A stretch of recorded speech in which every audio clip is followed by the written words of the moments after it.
Hallo meine Lieben, ich hatte euch ja schon mal gezeigt, wie ihr so eine Geschenkbox in Form einer Milchtüte selber basteln könnt, und heute wollte ich euch noch eine Variante zeigen mit einem Deckel, und wie das Ganze funktioniert, das gucken wir uns gleich nach dem Intro an.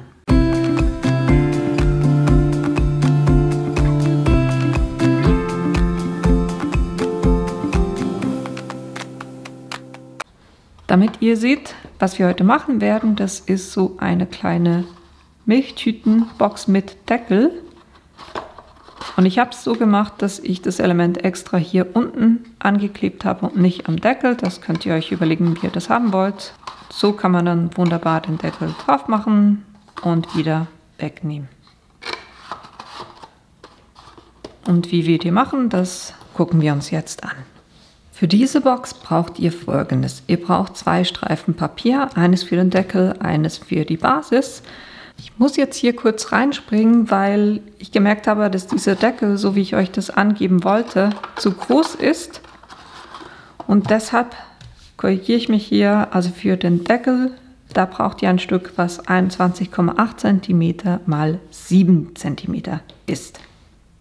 Und damit machen wir nachher auch weiter. Und die Basisbox hat 21 cm und in der Höhe 8 cm. Das ist das. Und zum Verzieren habe ich hier verschiedene Elemente gemacht. Das heißt, ich habe hier einen Kreis mit diesem Stanzset, mit den Stitchlines ausgestanzt. Dann habe ich dahinter 2 Kreise mit der 3,8 cm Stanze ausgeschnitten. Dann habe ich mit diesem Stanzset hier einen weiteren Kreis ausgestanzt und dann mit der 3,2 cm Stanze 3 Kreise ausgestanzt. Und dann habe ich etwas gestempelt, und zwar hier mit diesem Stempelset hier You Are My Happy. Das ist ein super süßes Stempelset mit Sprüchen, und das dann ausgestanzt mit diesem Herzen, mit der Stitchline, und da habe ich auch noch 3 Kreise, um Dimension zu schaffen, ausgestanzt, und zwar mit der 1,6er Stanze. Und die Elemente bringe ich jetzt kurz aufeinander auf. Kleben werde ich die mit einem ganz normalen Zementitkleber, welchen ich hier in eine kleine Tube abgefüllt habe.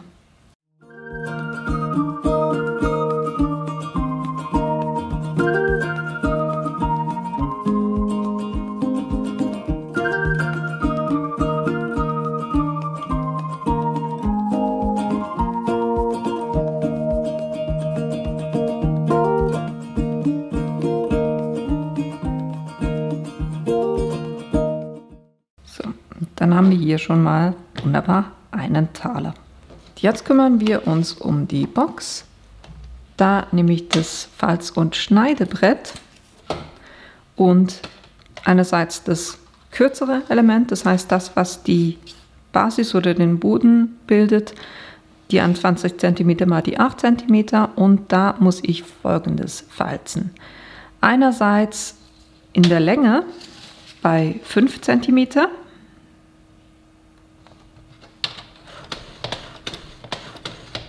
dann bei 10 cm,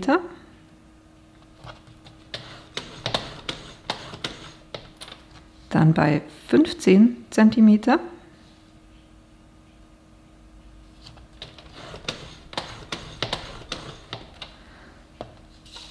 und jetzt habt ihr auf der Seite, ihr habt es erraten, eine 5, 5, 5, 5 und 1 cm als Klebelasche, und deshalb kann ich hier ganz einfach auf dieser Seite noch 1 cm bei 1 cm falzen. Das mache ich hier drüben. Das heißt, ich lege das hier an. Und ihr seht auch, ne, hier sind die 5 cm, hier ist der 1 cm. Und so kriegt ihr dann wunderbar auch ein weiteres Feld mit 5 cm.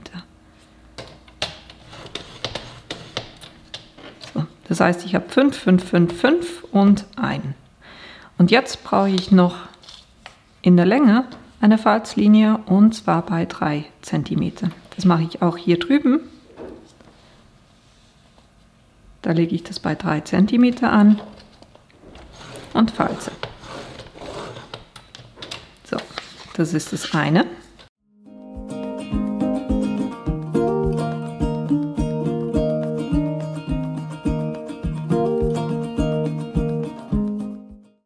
Jetzt habe ich hier nicht nur diese seitliche Klebelasche, die ich auch ein kleines bisschen anschräge,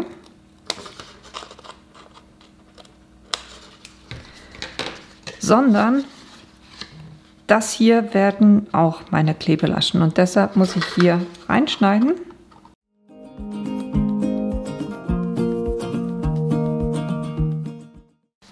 Das Anschrägen jetzt nicht so viel Sinn gemacht, weil ich schneide es sowieso weg.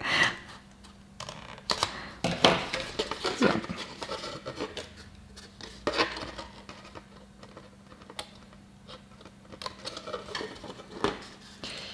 Et voilà.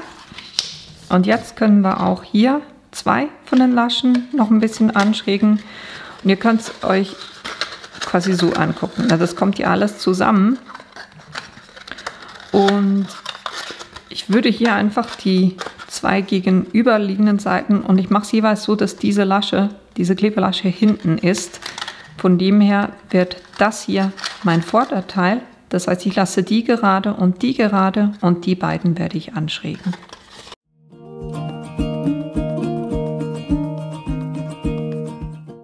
So, und jetzt können wir ans Zusammenkleben gehen. Das heißt, einerseits hier die Klebelasche.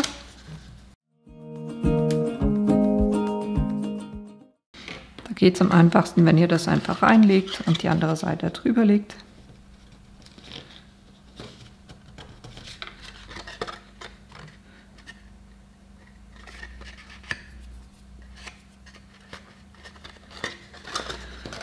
Dann feststreichen.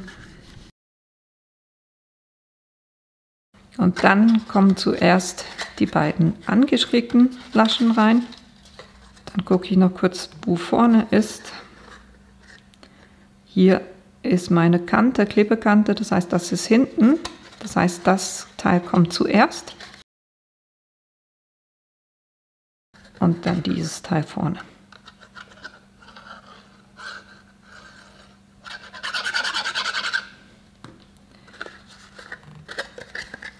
Guckt ihr einfach, dass sie hier wirklich schön gerade aufeinander liegt und dann das Ganze mit dem Falzbein noch feststreicht.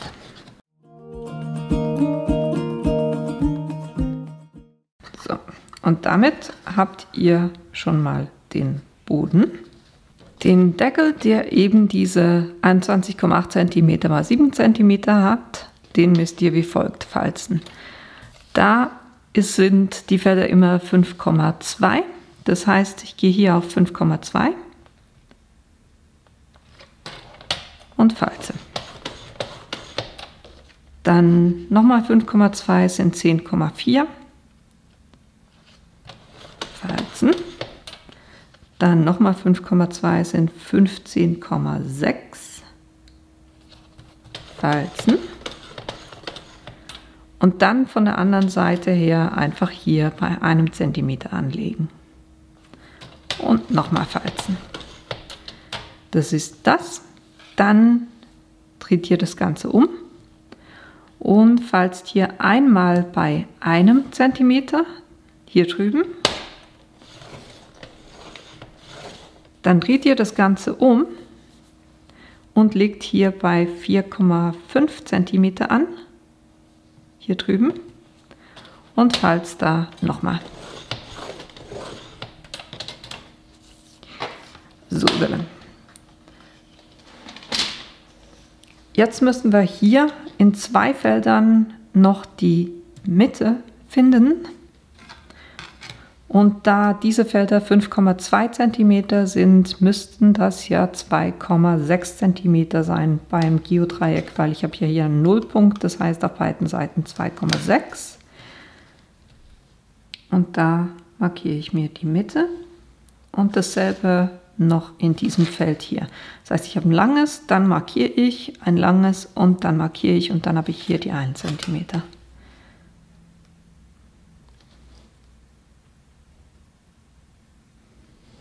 Dann nehmt ihr am einfachsten kurz eine weiche Unterlage und legt es hier drauf. Und dann müsst ihr einfach diese Mitte, das heißt, ihr verbindet die Ecken hier mit dieser Mitte.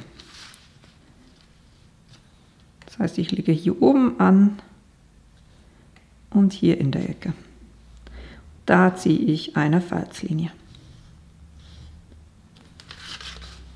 Und dasselbe auf der Seite, das heißt von dieser Ecke hier, na wo ist sie? Da trifft sich das Ganze und da gehe ich hoch in diese Ecke. So dass ihr hier ein Dreieck habt. Und dasselbe hier drüben.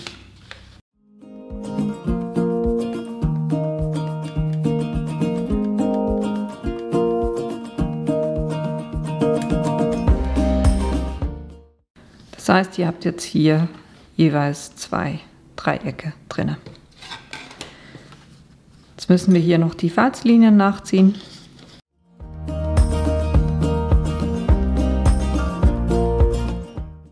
Und dann helft ihr diesen Ecken auch noch so ein bisschen reinzukommen.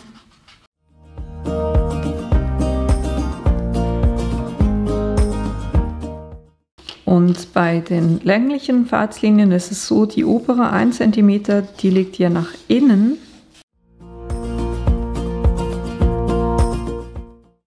Und die andere nach außen. So, und jetzt stricken wir hier diese Klebelasche noch ein kleines bisschen an.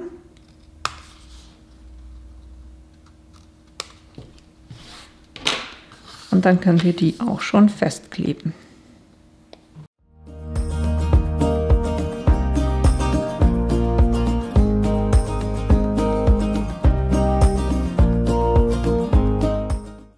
Da müsst ihr jetzt einfach drauf gucken, dass ihr die beiden schön aufeinander liegen habt und das Ganze gerade liegt. Und dann könnt ihr auch noch das Ganze feststreichen.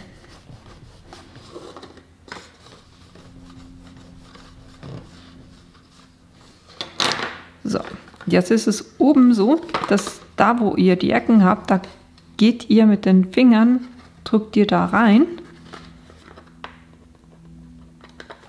Guckt einfach, dass sich das schön legt, so dass diese beiden Ecken übereinander liegen und diese.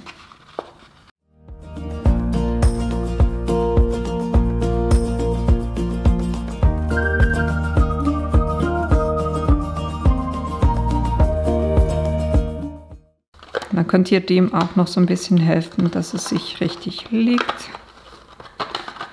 So, und so kleben wir das jetzt fest. Das heißt, ich gebe hier auf diesen 1 cm ringsherum Kleber plus auch in den Ecken noch.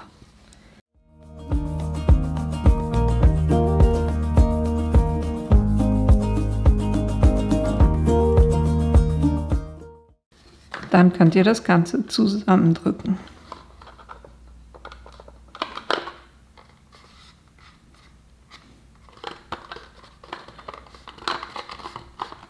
Und zum Feststreichen geht es am einfachsten, wenn ihr das kurz über die Tischkante legt.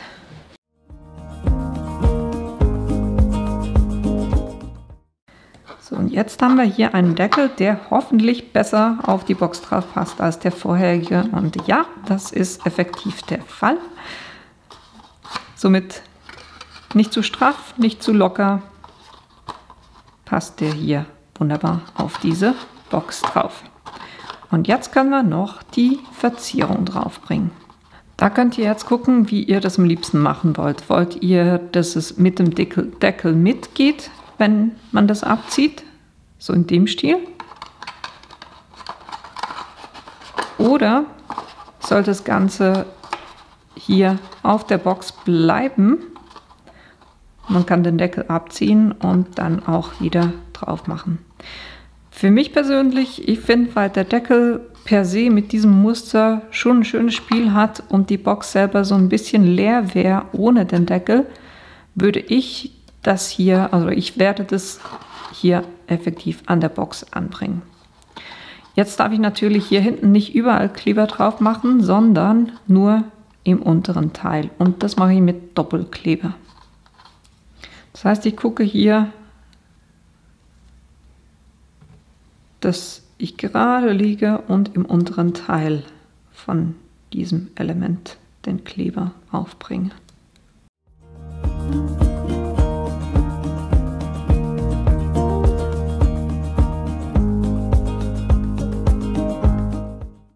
Dazu gebe ich den Deckel kurz drauf, lege das vor mich hin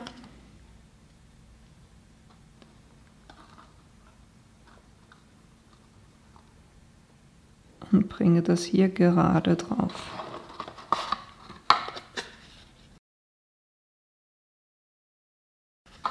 So, jetzt habt ihr per se diese süße kleine Basisbox und dann könnt ihr den Deckel nehmen und den einfach wieder drauf stülpen.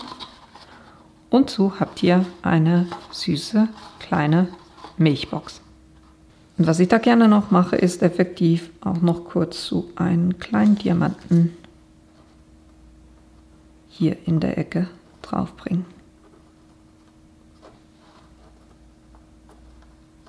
So. Und fertig ist unsere Box. Ich hoffe, euch hat das Video gefallen und die Infos waren hilfreich für euch. Wenn dem so ist, dann drückt auch gerne auf den Like-Button unten. Die ganzen Materialien, die ich verwendet habe, die werde ich euch auch unten in die Links reinstellen. Und wenn ihr meinen Kanal bis jetzt noch nicht abonniert habt, dann tut das doch bitte, weil das hilft mir tatsächlich auch. Und ich hoffe, wir sehen uns in einem meiner nächsten Videos wieder. Bis bald!